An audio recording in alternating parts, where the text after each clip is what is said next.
Okay, Superintendent, are you ready? I'm ready. Okay. Good afternoon, everyone, and welcome to the Superintendent's presentation of the Back to School Opening Plan. مساء الخير للجميع وأهلا وسهلا فيكم بحضوركم لاجتماع وعرض التقديم للسيد أليسيا بموضوع إعادة فتح المدارس. We ask that you save your questions until the end, and you can either wave your hands physically or use the raise hand button on your Zoom. نحن بنسألكم رجاء أنه تحتفظوا أكيد عندكم أسئلة كثيرة، ولكن رجاء تحتفظوا بهالأسئلة لنهاية الجلسة لما ينتهي من عرضه، وساعتها ممكن أنتم بإشارة ترفعوا إيديكم مثلا، أو حتى موجود بتحت عندكم بالزوم في إشارة إيد ممكن تكبسوا عليها فينعرف أنه عندكم سؤال. Okay, so without further ado, I present to you our Superintendent, Jaime Alicea. Thank you, Chief Williams. And thank you to the Family Engagement Department. And thank you to Mrs. Shalash for offer to translate this afternoon. You're welcome. أهلا فيك، شكرا لك سيدة ويليام، وشكرا للمكتب اندماج العائلات، وشكرا لكم على كل العائلات، ويتشكرني لحضوري معكم والتطاوع للترجمة بهذا العرض. شكرا لحضوركم. It's my pleasure to share with you our plan for the reopening of the 21-22 school year, Stronger Together. كثير أنا بيسرني إني أشارك معاكم العرض أو خطة إعادة فتح المدارس اللي هي رح يكون عنوانها معا نكون أقوى للعام الدراسي 2021 و 2022.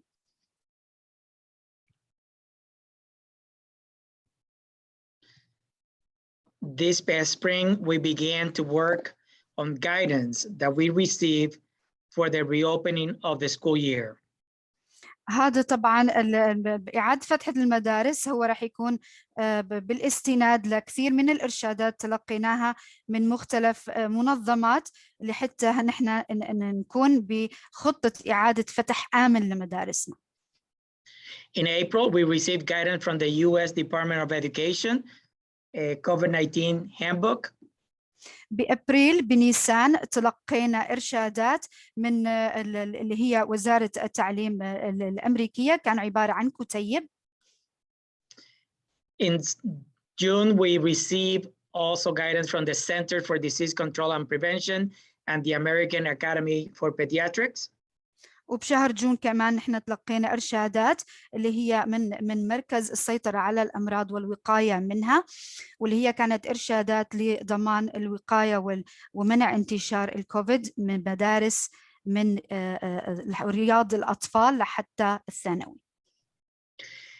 We were supposed to get some guidance from the New York State Health Department, and that guidance was not available. So we received guidance from the New York State Education Department and the Onondaga County Health Department. كان من المفروض أنه نحن نتلقى بعض الإرشادات من ولاية نيويورك قسم التعليم فيها، ولكن نحن صار بإمكاننا هلأ أو معانا إرشادات جاهزة من المقاطعة، من إدارة أو قسم الصحة بالمقاطعة، مقاطعة أونونداغا. Also last week, we received some guidance from Upstate Medical University about masking in the schools.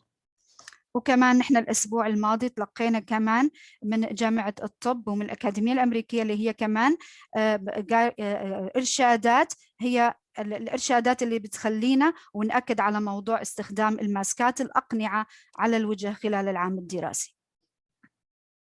Our goal, based on the guidance that we receive, is to have all our students, pre-K-12, to be in person 5 days a week. وبالاستناد لكل هاي الإرشادات اللي تلقيناها وبالاستناد لكل الآراء والمقالات اللي أخذناها من هاي المنظمات الصحية والحكومية، شكلنا هدف رئيسي. هذا الهدف الرئيسي إنه نحن نجيب كل أولادنا، نجيب كل طلابنا للمدرسة من رياض الأطفال لحتى صف 12 الثانوي شخصياً للمدرسة. We know that we have some students that they have immunocompromised system or that they need some mental health support. So we're asking for them to submit an application and to provide evidence from a doctor that they need to be provided remote instruction. اوكي.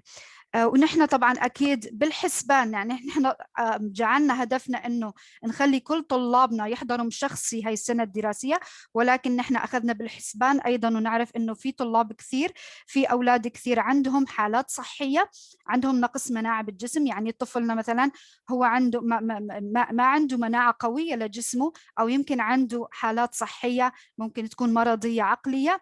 طبعا نحن هذا اخذينه بالحسبان، ولكن الرجاء بتسليم وثائق رسمية من الطبيب، من طبيب هذا الطفل، لحتى إنه نخليه عاد ونحن نوفر له اللي هو التعليم اللي يكون بالبيت، تعليم الأونلاين.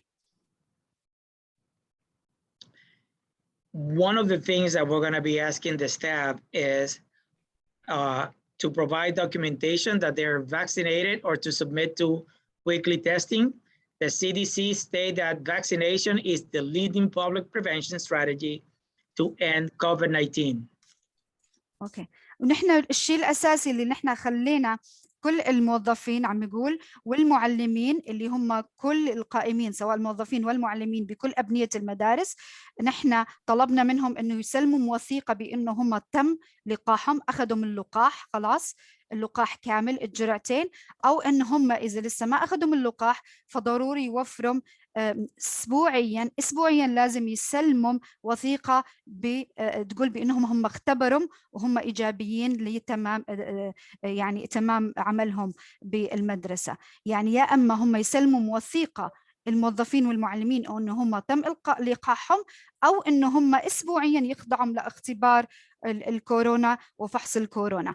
هذا طبعا بالاستناد لمركز السيطره على الامراض والوقايه منها، اللي هم اكدوا بانه التطعيم اللقاح هو صفى الشيء الرائد والفعال والأعلى لحتى نوقف مرض كورونا.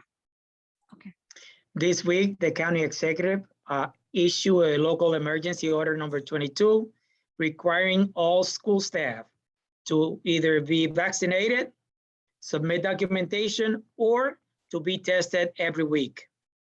وهذا الأسبوع إدارة التنسيق بالمقاطعة أكدت وحتى بعثت رقم طوارئ اللي هو 22 لحتى يكونوا يتأكد من كل المعلمين مسلمين قبل بداية العام الدراسي رح يستلموا يا أما وثيقة أنه هم تلقحهم، يا أما هم مستعدين لأنهم ينفحصوا أسبوعيا ويقدموا هذا الإثبات أنه هم ينفحصوا أسبوعيا. We're also working with the county to provide testing at the school. هم كمان يعني أكيد رح يعني مثل ما هم للمعلمين والموظفين كمان بالنسبة للطلاب هم بالتنسيق مع المقاطعة بإدارتها رح يكون في اختبارات فعلية بالنسبة للطلاب كمان بالمدارس. For the students, we're asking our parents and guardians to have their kids who are ages 12 and up to be vaccinated. نحن بنأكد بالنسبة للأهالي يعني ننصح بشدة بأنهم يخلوا أولادهم يتلقحهم.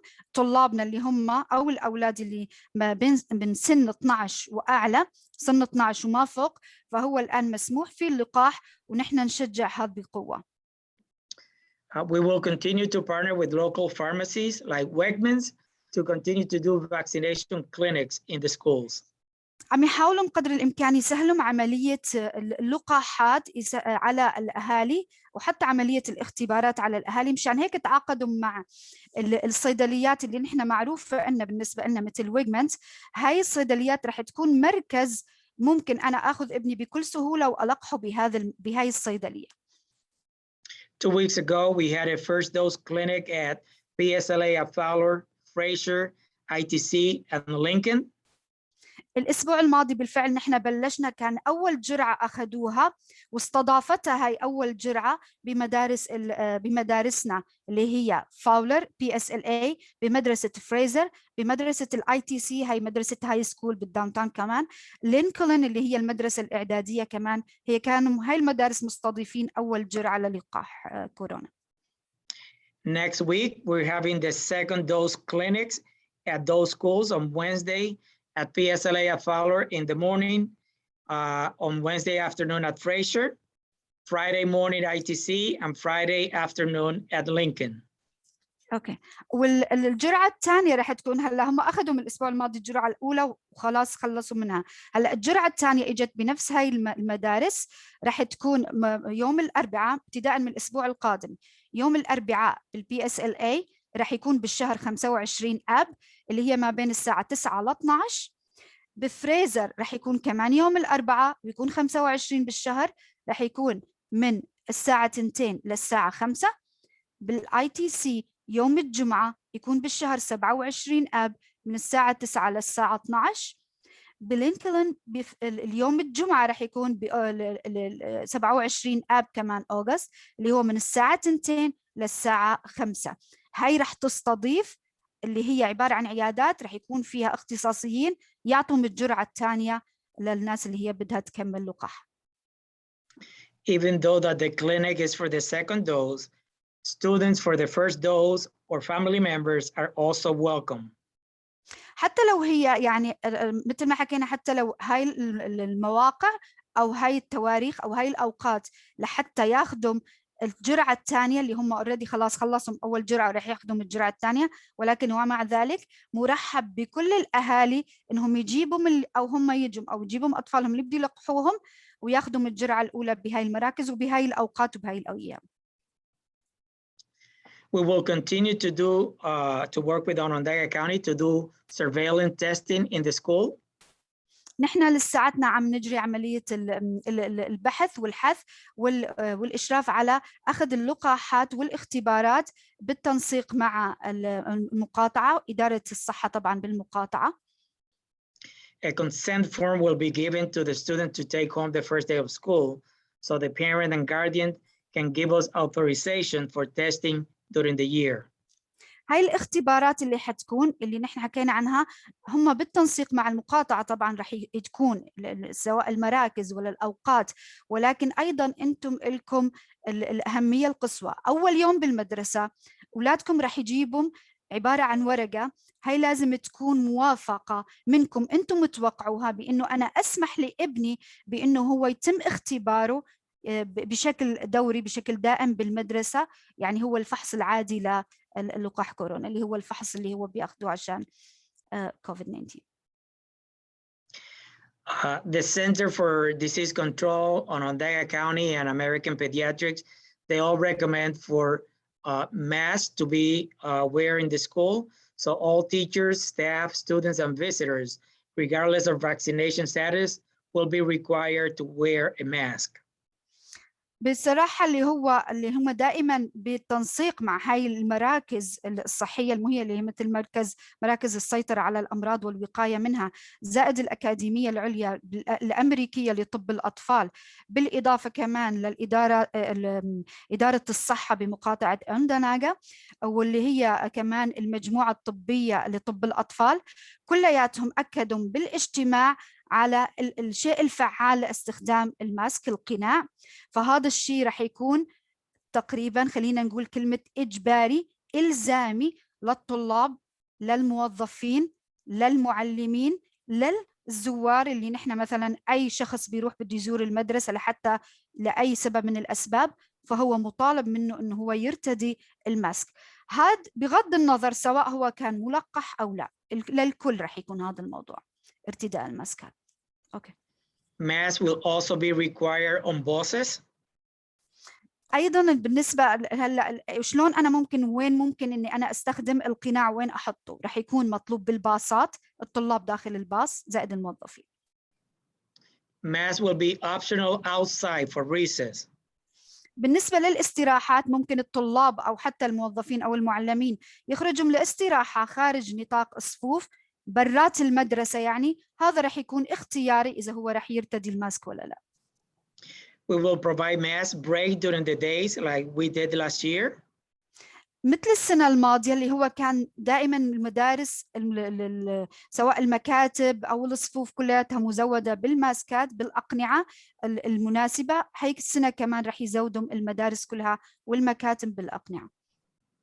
And masks will be available for students and staff if they don't have a mask. ورح نعطيهم ساعتها إذا هم ما عندهم أو ما معاهم كانوا بالمدرسة فرح يتم تزويدهم بالماسكات.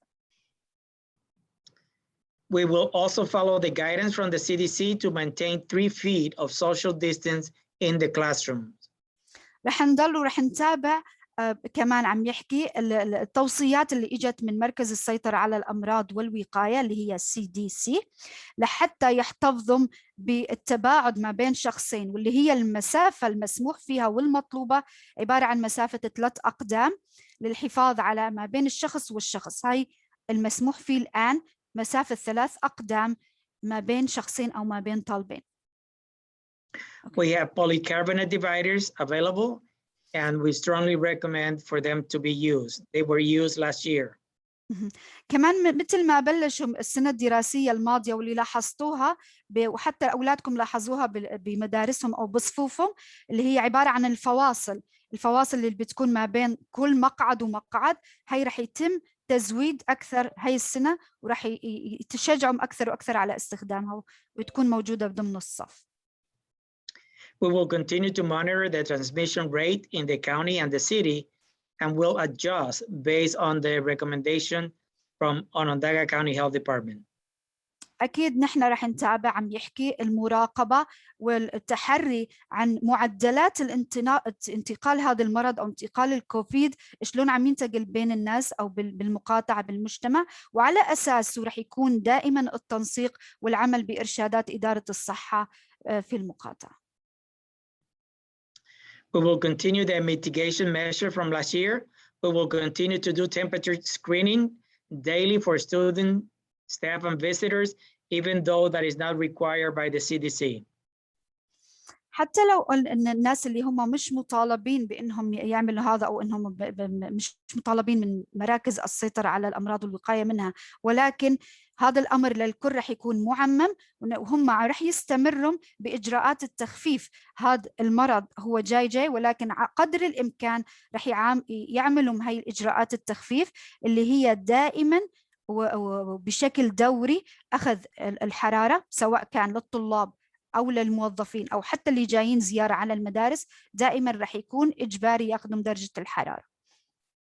We order new thermometers that can take temperature on the forehead, their hands, or the wrist. وهم طلبوا تزويدهم بزيادة للميزان الحرارة، اللي هم ميزان الحرارة ممكن ينحط على جبيننا، ممكن ينحط على كف إيدينا، ممكن ينحط هون بالرسغ. هاي هم طلبوا تزويد المدارس أكثر وأكثر منها. We will continue to reinforce the proper use of masks. نحن بننصح وبنأكد وكمان بنحث بقوة إنه الاستخدام الصحيح والمناسب للأقنعة، الماسكات على الوجه. The proper hand washing. دائما غسل اليدين بالشكل المناسب. And keeping the physical distance. ودائما المحافظة على مسافة البعد اللي نحن حكينا عنها والملزمين فيها مسافة 3 أقدام. In the area of ventilation, we installed 2 portable air purifiers in every classroom last year. بالنسبة للوحدات التهوية اللي هي شايفينها الصورة الموجودة، هي عبارة عن وحدات تنقية وتهوية مثل الكونديشن اللي عنا بالبيت أو مثل اللي بيعطينا هواء بارد. لا، هي كمان عبارة عن تنقية هواء، هي مزودة بداخل الصفوف. بكل صفوف طلبوا من هاي الوحدات على الأقل يكون في 1 أو 2 من هدول داخل كل صف. We acquired 1,000 more air purifiers unit for small instructional areas.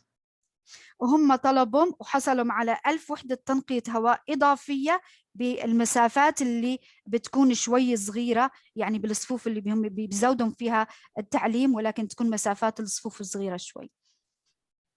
We purchased 250 larger air purifier units for the cafeteria, libraries, and large instructional group areas. بصراحة اشتروا يعني 250 وحدة أكبر، هي بتكون أكبر، هاي أكبر حجم، اللي هي بتعطي فلترة، بتعطي هواء بارد، بتعطي تنقية. زودوا فيها هاي الضخمة، الوحدات الضخمة من هاي الفلترة، زودوا فيها الكافيتريات، المكتبات، وبالصفوف اللي تكون مساحتها واسعة. We updated the HVAC control system so the buildings will be running occupied 24/7 so we can get more fresh air in the buildings. بصراحة تم تحديث نظام التحكم بالتدفئة والتهوية والتكييف اللي هي عبارة عن تحديثها، صيانتها، كيف ممكن تعطينا أكبر قدر من الهواء والتنقية، واللي هي حطم يعني زبطوها وحطوها وأكدوها أن هي تشتغل على 24/7 هيك، اللي هي بتسمح أنها نحن ناخذ أكبر قدر من الهواء المنعش والهواء النقي طبعا. We upgraded to the higher MERV filters that we can use in the systems. والتشغيل اللي يكون راح يكون تم ترقيته وتم تم تحديثه وترقيته لحتى يعطي على أعلى مستوى من الفلترة ومن تنقية هذا الهواء. And we replaced carpet with tiles in 200 classrooms so we can do a better job cleaning the classrooms.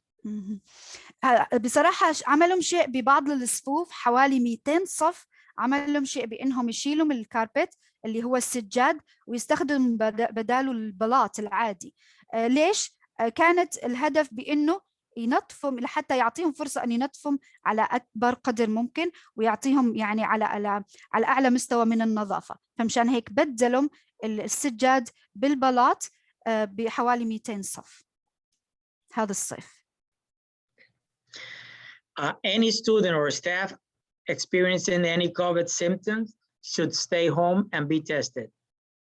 بصراحة هذا الشيء الموصى فيه بالنسبة عم يحكي للطلاب أو للموظفين حتى بالمدارس، إذا ظهرت عليهم أحد هاي الأعراض المنصح والأفضل بأنهم هم يضلوا بالبيت. The symptoms for COVID-19 are fever or chills. ومن هاي الأعراض رح نذكر منها أو اللي هي دائما مشاعة أكثر شيء للكوفيد 19 اللي هي الحرارة والقشعريرة بالجسم، cough, السعلة، shortness of breath or difficulty breathing, صعوبة وقصر بالتنفس، fatigue, إرهاق وجسمك بتحسه تعبان، muscle or body aches, ممكن يكون آلام وأوجاع بجسم الواحد أو حتى بعظامه يحس فيها، headaches, وجع راس ممكن يكون، new loss of taste or smell, فقدان حاسة الشم والتذوق، sore throat, ممكن يكون وجع بالبلعوم، congestions or runny nose, ممكن يكون عنده الشخص احتقان أو حتى العكس سيلان الأنف، nausea or vomiting, ممكن يكون حاس حاله نفسه عم تلعي أو هو أصلاً الطفل عم يستفرغ، and diarrhea. ممكن تلاحظون بطفلكم إسهال. So if they're showing any of those symptoms, please stay home. إذا شفتم رجاء أي هاي الأعراض اللي ذكرناها على طفلكم أرجوكم خليه بالبيت. We're planning in having extracurricular activities. So pending the infection rate, we're planning in having fall sports, drama production, and club activities. بصراحة هم عم يحطوا خطة هاي النشاطات اللامنهجية اللي هي خلينا نقول النشاطات اللي خارج أوقات الدراسة، مثل ما شايفين مثلا أحيانا جروبات ومجموعات لاعبين كرة السلة، ممكن يكونوا اللي يعملوا دراما، ممكن اللي يكونوا اللي بالأندية، ممكن يكونوا متاعون الموسيقى حتى أحيانا. هاي هم رح يمشوا بحسب معدلات الإصابة، ولكن هم حاطين خطة إنه يرجعوا يستأنفوها ويفتتحوها بأيلول.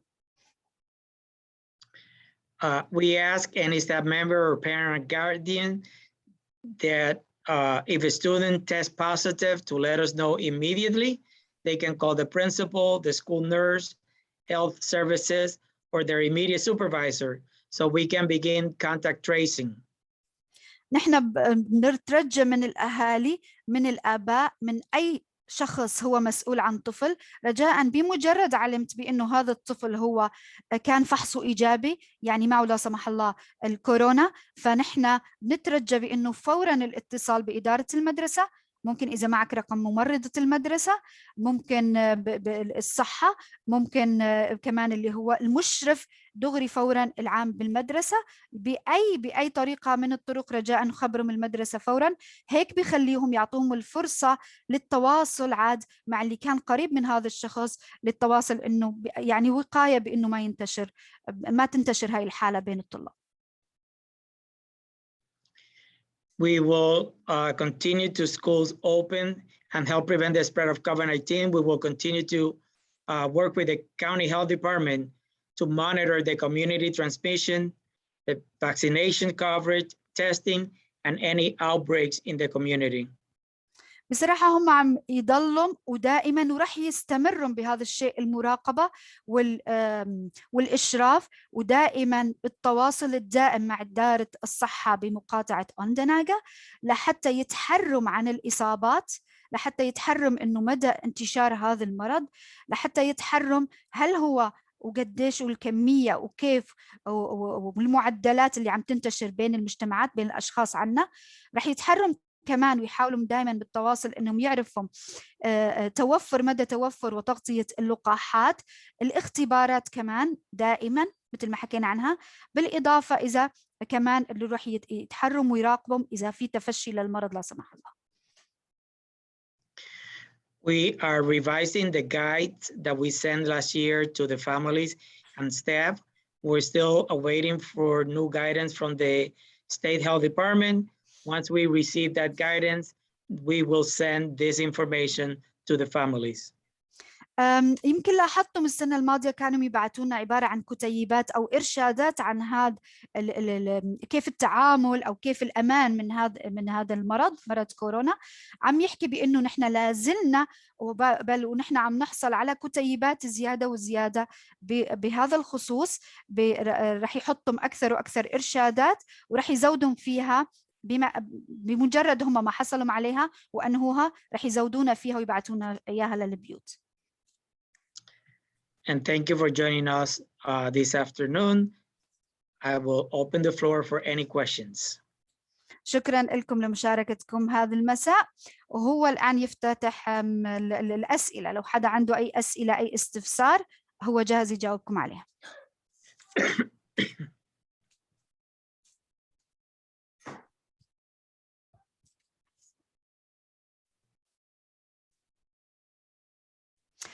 إذا اللي عنده أي سؤال أو أي استفسار، لو هو عامل ميوت، لو هو عامل كتم للصوت، ممكن يرفع الميوت أو يشيل إشارة الصوت الفويس، وهيك رح يظهر صوته، رح يطلع صوته. وممكن تسألهم أي سؤال. أكيد نحن عنا كثير مثلا أحيانا شغلات تقلقنا أو استفسارات، أي سؤال عندكم إياه ببالكم فأنتم مرحبين إنكم تسألوا.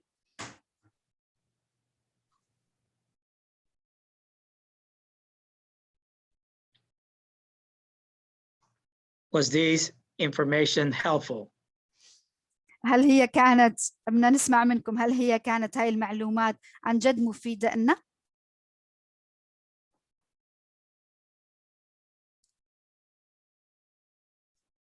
She's muted.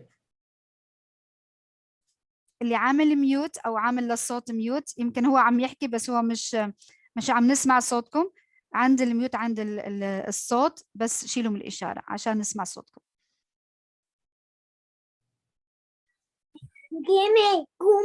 السلام عليكم.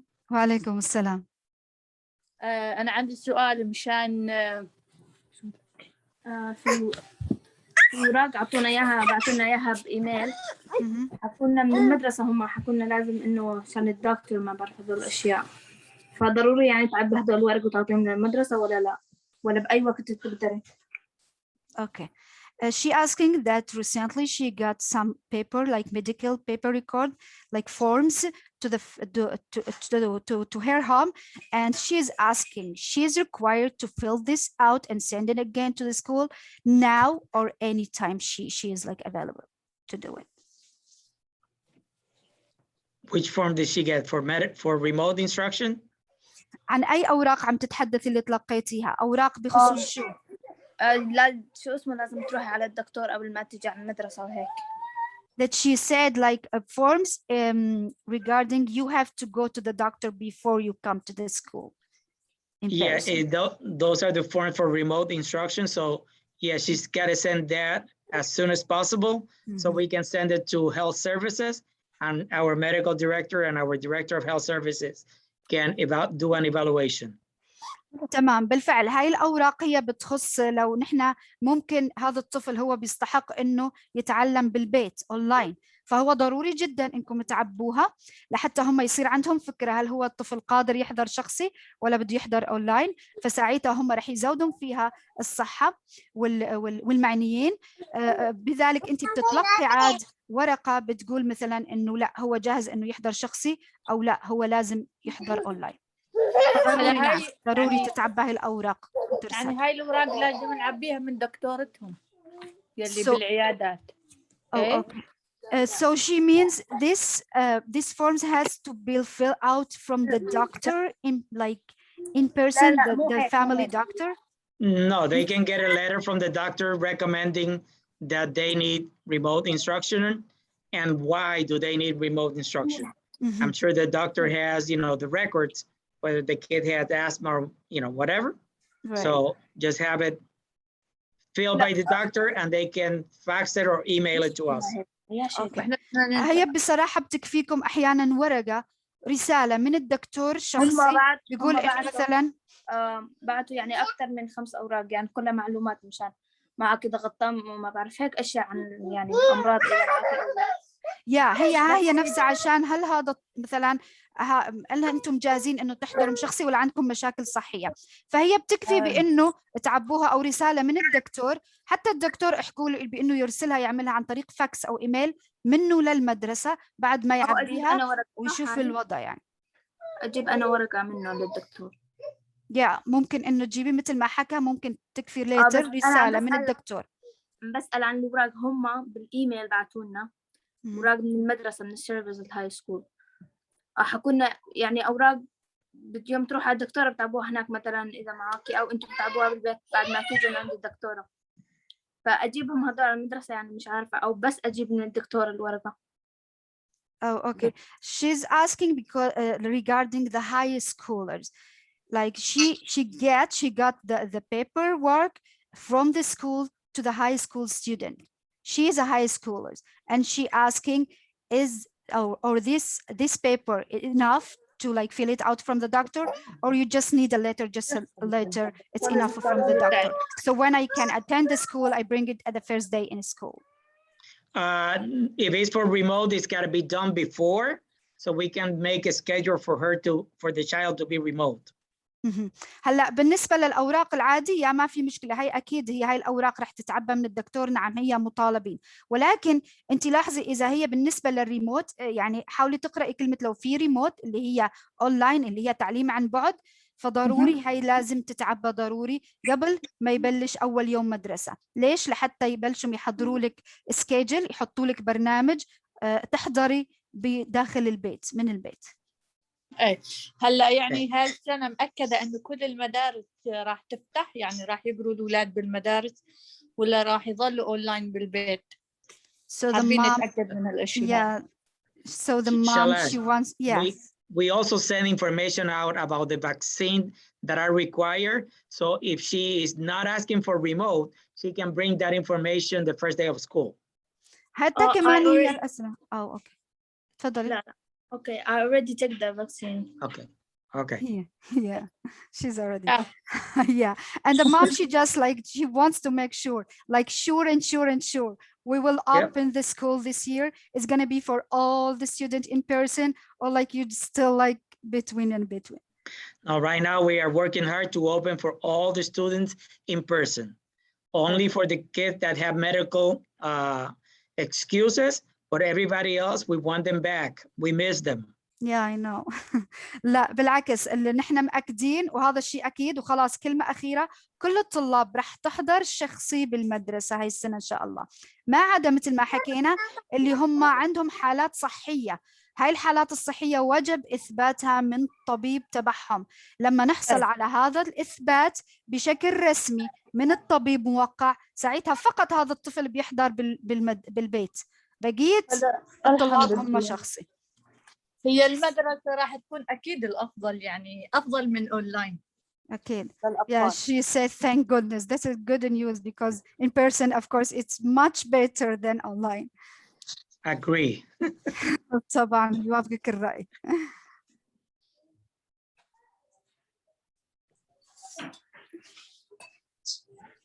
أنا عندي سؤال. تفضل.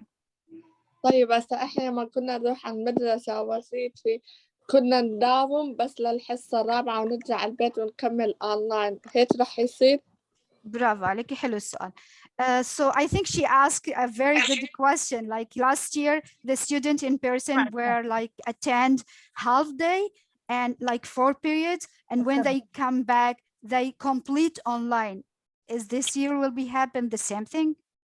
No, this year we're going back to the regular schedule. It's a full day schedule. لا هاي السنة لا، ما عاد في بالبيت ترجعي تكملي اونلاين، رح تحضري دوام كامل ببرنامجك الكامل بالمدرسة وتخلصيه بالمدرسة. اوكي. هسه على الأولاد الصغار يعني يلي بري كي أو هذا كمان لازم ياخذوا فحص كورونا بالمدرسة؟ So she asking regarding the little kids like pre-K or kindergarten, are they still required to make the test inside the school? Yes, the county is going to be doing surveillance testing. So they are also going to be required to do the saliva test.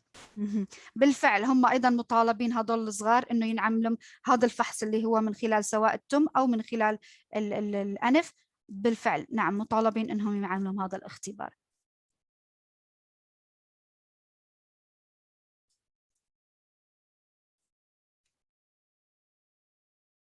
أي سؤال بالكم، أي استفسار، بس شيلوا إشارة للميوت وفيكم تسألوا.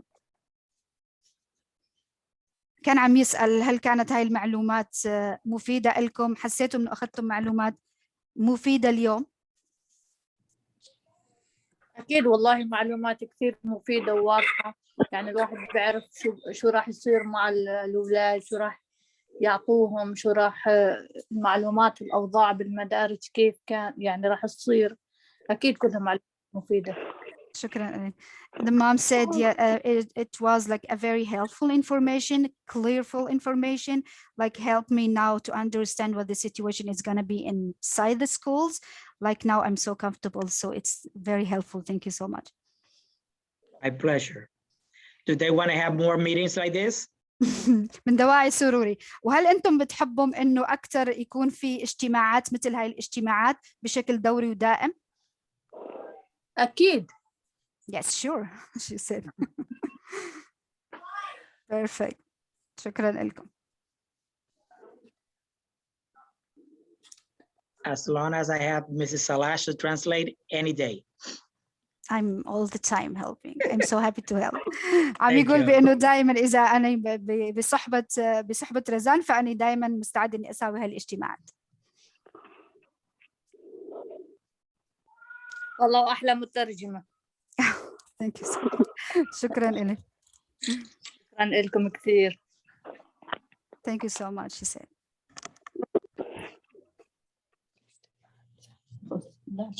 Would you please ask if there are any other questions before we close out? قبل ما ننهي هاي الجلسة وقبل ما نسكرها، اللي عنده أي سؤال أي استفسار؟ No. No, she said thank you.